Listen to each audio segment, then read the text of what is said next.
Ramush Haradinaj ishte një lojtar futbolli i lirë dhe ishte ai i cili vendoste me kë ekip të shkonte. Dhe në fund fare ishte vetë ai i cili vendosi që të ishte pjesë e ekipit të shtabit përgjithshëm. Nëse ZPS nuk është në gjendje që të tregojë komunikatet të cilat i kërkojnë në Remi që të bëjnë amnisti, ZPS nuk mund të argumentojë dhe të thotë dhe citoj që anëtarët e UÇK-s kanë kuptuar përmes që deklaratat politike dhe komunikatat që Thaçi dhe të tjerë kanë nxitur janë shfrytzuar si udhëzime. Edhe një herë mund ta them se ZPS nuk ka prova të besueshme që Thaçi të ketë patur rol në nxjerrjen e një deklaratë të vetme apo deklaratë të tilla.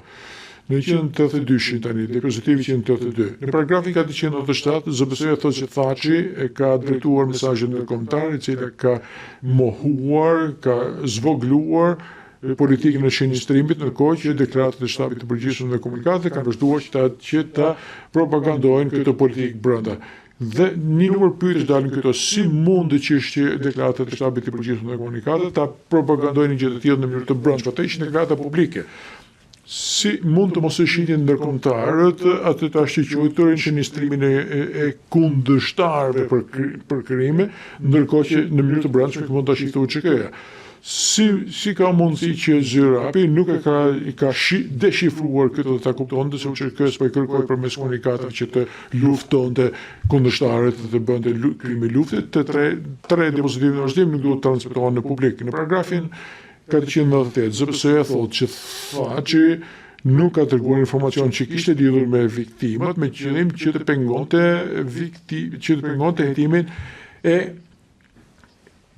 hetimin dhe nga ana familjeve. Së pari, ZPS-ja nuk ka treguar që Hashim Thaçi ka patur informacion që nuk e kanë patur familjet.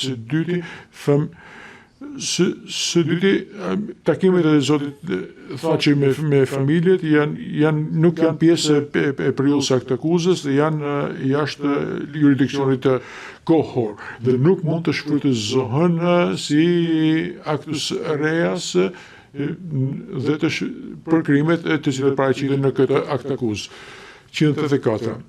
Ne vërim se kur pala mbrojtje ka kundërshtuar pyetjen e anëtarëve të familjes me zotin Thaçi që bien jashtë periudhës së kësaj aktakuze, ZPS-ja ka thënë që nuk po përpiqet që të merrte dëshmi lidhur që të provonte actus reusin e ndonjë krimi përfshirë dhe lidhur me zhdukjen e dhunshme, por për të provuar mensrean e tij për krimet që janë brenda periudhës së aktakuzës. Trupi gjykues e lejoj ZPS-n që të vazhdon të bëjë bazën e kësaj oferte. Ne jemi ne kundërshtuam mungesën e njoftimit lidhur me përpjekjen e ZPS-s për ta shfrytzuar këtë provë të takimit që është jashtë afatit kohor të aktakuzës për të provuar actus reusin e një kontributi të rëndësishëm në KB.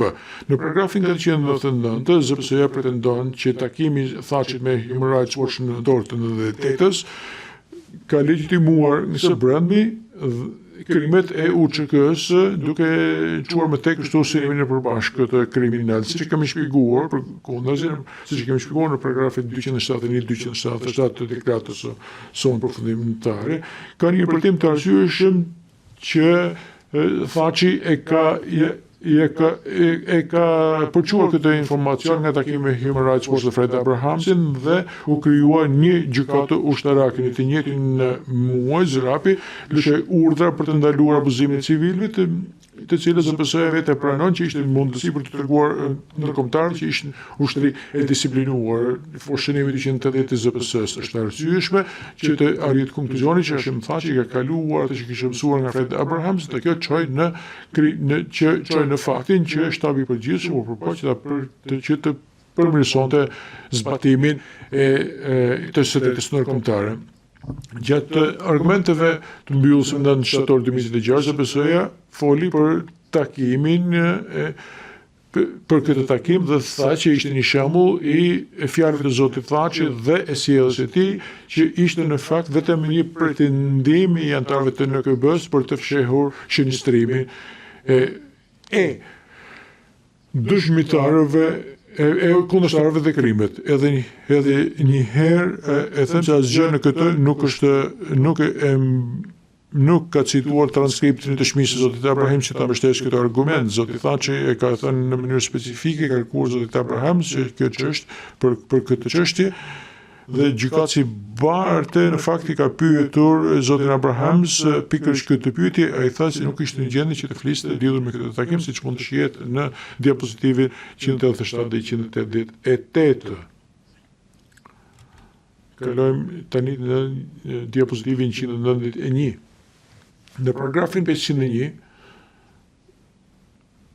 është në faqen 100 të këtij dokumenti që të shfrytëzojnë për kthyesit. Në paragrafin 501 zëja pretendon që Thaçi drejtonte një këshill personal të personelit në Thojzë, që në fillim nuk ka asnjë pretendim në akt akuz apo në dosjen paraprakë të ZPS-së që të pretendojë që Hashim Thaçi ka patur rol në lidhur me politikën e personelit të këshillit apo të një këshilli të drejtuar në këshill personal. Dhe jemi kundër mungesës së njoftimit lidhur me këtë, pasi nuk kemi mundësi për të dëgjuar për këtë. Ne kemi për shembull eksploruar këtë me zotin Zyrapi dhe i kemi dhënë dhe në qoftë se ZPS do na kishte njoftuar për këtë, do të kishim drejtuar këtë çështje. Këshilli i personelit është diskutuar në takimin janarit 1999 kur Hashim Thaçi nuk ka qenë në vend dhe nuk ka dëshmi që ndokush të ketë komunikuar me zotin Thaçi lidhur me vendime lidhur me personelin kur ishte ai jashtë. Organigrama e ZPS-së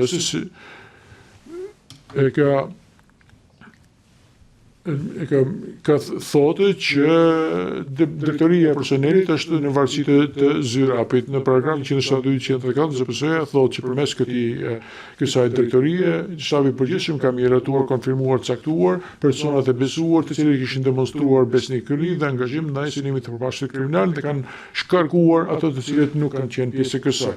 194. Atëherë si mund të zbatonte departamenti i personelit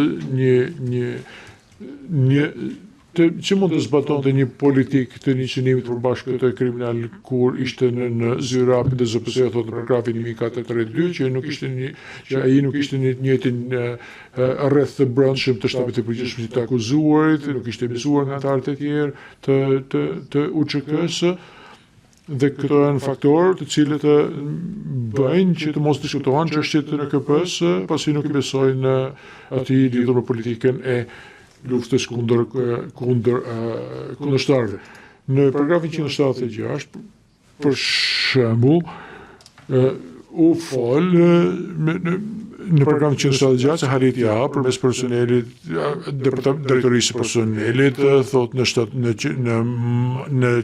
shkurtën e marsit 99 së bashku me Besnim Zyrapin dhe Serli Veselin, ku janë mes e tjera kanë folur për luftën speciale. Si Zyrapi nuk ishte antar i NKB-s dhe nuk ishte djeni për synimin e përbashkët, si mund të ndodhë një gjë e tillë atëherë? Vazhdojmë me temë diapozitivin 197. Është një diapozitiv që nuk duhet të paraqitet për publikun. Mëtej, ZPS-ja vazhdon të i referohet incidentit Tahir Xemaj, duke thënë që kjo ishte provë e aftësisë së Thaçit për të zbatuar vendimin e shtabit përgjithshëm për zëvendësuar Zemajn me Haradinajin. Megjithatë, sikurse e kemi shpjeguar në dosjen tonë, dëshmia ishte që Ramush Haradinaj kishte dhënë vendin e tij Zemajt në mënyrë vullnetare dhe në fund fare ishte vendim i Haradinajt nëse do kthehej në të njëjtin pozicion apo jo. Dhe pa diskutim që nuk ishte vendim i Hashim Thaçit. Dhe Haradinaj e mori këtë pozicion përsëri. Haradinaj nuk vare nga askush.